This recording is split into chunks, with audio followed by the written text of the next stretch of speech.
മഹാനായ അബ്ദുല്ലാഹി ഇബ്നു ഔൻ റളിയല്ലാഹു അൻഹുവിന്റെ മനസ്സ് വല്ലാതെ സങ്കടപ്പെടാൻ തുടങ്ങി. അല്ലാഹുവേ, എന്റെ ഉമ്മ എന്നെ വിളിച്ച സമയത്ത് എന്തേ ഉമ്മ എന്ന് ഞാൻ മറുപടി കൊടുത്തപ്പോ, എന്തേ ഉമ്മ എന്ന് ഞാൻ എന്റെ ഉമ്മാടെ വിളിക്ക് ഉത്തരം കൊടുത്തപ്പോ, മറുപടി കൊടുത്തപ്പോ എന്റെ ശബ്ദമൊന്നു കൂടിപ്പോയോ അല്ലാ. ഞാൻ മറുപടി കൊടുത്തതൽപ്പം ശബ്ദം കൂട്ടിയിട്ടാണോ തമ്പുരാനെ എന്ന ആശങ്ക മനസ്സിന്റെ അകത്ത് വന്നുപോയി. സഹിക്കാനാകാതെ അബ്ദുല്ലാഹി ഇബ്നു ഔൻ റളിയല്ലാഹു തആല വീട്ടിൽ നിന്ന് പുറത്തു കിടക്കുകയാ.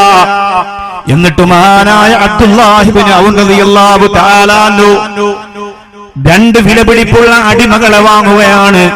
വിലപിടിപ്പുള്ള രണ്ട് അടിമകളെ വാങ്ങിയിട്ട് ആ രണ്ട് അടിമകളെയും സ്വതന്ത്രരാക്കി വിടുകയാണ്. എന്നിട്ട് വീട്ടിൽ വന്ന് മുസല്ല വിരിച്ച് പൊട്ടിക്കരഞ്ഞുകൊണ്ട് നിസ്കരിച്ചിട്ട് അല്ലാഹുവിലേക്ക് ദുആ ചെയ്യുന്നു, റബ്ബേ, എന്റെ പ്രിയപ്പെട്ട ഉമ്മയോട് എന്തേ ഉമ്മ എന്ന് ഞാൻ മറുപടി കൊടുത്തപ്പോ വിളി കേട്ടതായപ്പോ ആ ശബ്ദമൽപ്പം ഉയർന്നു പോയിട്ടുണ്ടോ അല്ലാ എന്ന ഒരാശങ്ക കൊണ്ട് എനിക്ക് സഹിക്കാൻ കഴിയാത്തത് കൊണ്ട് രണ്ട് അടിമകളെ വാങ്ങിയിട്ട് ഞാൻ മോചിപ്പിച്ചിരിക്കുന്നു അല്ലാ. ഈ പവിത്രമായ കർമ്മത്തിന്റെ ബറക്കത്ത് കൊണ്ട് ഉമ്മയുടെ മുന്നിൽ ശബ്ദം കൂടിപ്പോയോ എന്ന എന്റെ സംശയം, അല്ലെങ്കിൽ ശബ്ദം കൂടിപ്പോയി എന്ന തെറ്റ് നീ എനിക്ക് മാപ്പാക്കി തരണേ റബ്ബേ. ഉമ്മ വിളിച്ചപ്പോൾ ഒരൽപ്പം ശബ്ദമൊന്ന് കൂടിപ്പോയോ എന്ന ചെറിയ ഒരു സംശയത്തിന്റെ പേരില് പൊട്ടിക്കരഞ്ഞുകൊണ്ട് അബ്ദുല്ലാഹി ഇബ്നു ഔൻ റളിയല്ലാഹു തആല അൻഹു രണ്ട് വിലപിടിപ്പുള്ള അടിമകളെ വാങ്ങി മോചിപ്പിച്ചു എന്ന് ചരിത്രം പറയുമ്പോ, നീ ഉമ്മയോടൊന്ന് നല്ലതുപോലെ സംസാരിച്ചാൽ ആകാശലോകത്തിന്റെ കവാടം നിനക്ക് തുറക്കുന്ന മോനെ, റഹ്മത്തിന്റെ കവാടം നിനക്ക് തുറക്കുന്നു മോനെ.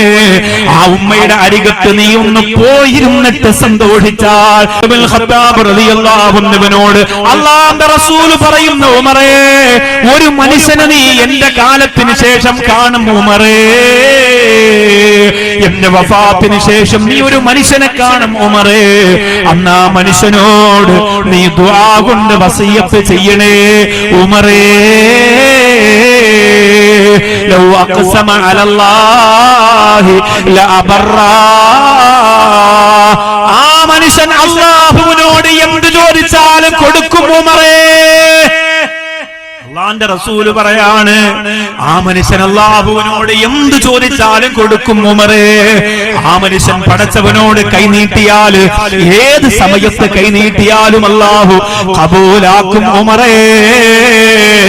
അതുകൊണ്ട് ആ മനുഷ്യനെ നീ കണ്ടാൽ ആ മനുഷ്യനോട് നിനക്ക് വേണ്ടി ദുആ ചെയ്യാ പറയണമെന്ന് പറയുമ്പോ ഉമർ ബിൻ ഖത്താബ് റളിയല്ലാഹു അൻഹു ചോദിക്കുന്നു, യാ റസൂലല്ലാഹ്, ഞാൻ എങ്ങനെ ദുആ കൊണ്ട് വസിയത്ത് ചെയ്യാം നബിയേ? പക്ഷേ ആ മനുഷ്യന്റെ ദുആ ഇത്രമേൽ സ്വീകരിക്കപ്പെടാനുള്ള കാരണം എന്താണ് നബിയേ? ആ മനുഷ്യന്റെ പ്രാർത്ഥന എപ്പോഴും ചെയ്താലും അല്ലാഹു കബൂലാക്കുന്നതിന് ഒരു കാരണമുണ്ടല്ലോ നബിയേ. ആ കാരണം എന്താണ് റസൂലേ? ആ സമയത്ത് അല്ലാഹുവിന്റെ റസൂൽ പറയുന്നു, ഉമ്മയോടുള്ള സ്നേഹമാണ്. അതാരാണ് നബിയേ?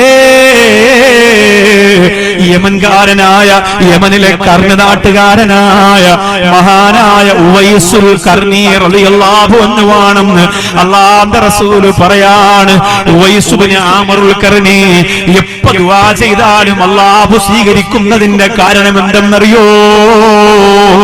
ഉമ്മായെ സ്നേഹിച്ചതുകൊണ്ടാണ്, ഉമ്മാക്ക് ഹിദ്മത്ത് ചെയ്തതുകൊണ്ടാണ്, ഉമ്മാക്ക് സേവനം ചെയ്തതുകൊണ്ടാണ്, ആ ഉമ്മയെ പരിലാളിച്ചതുകൊണ്ടാണ്.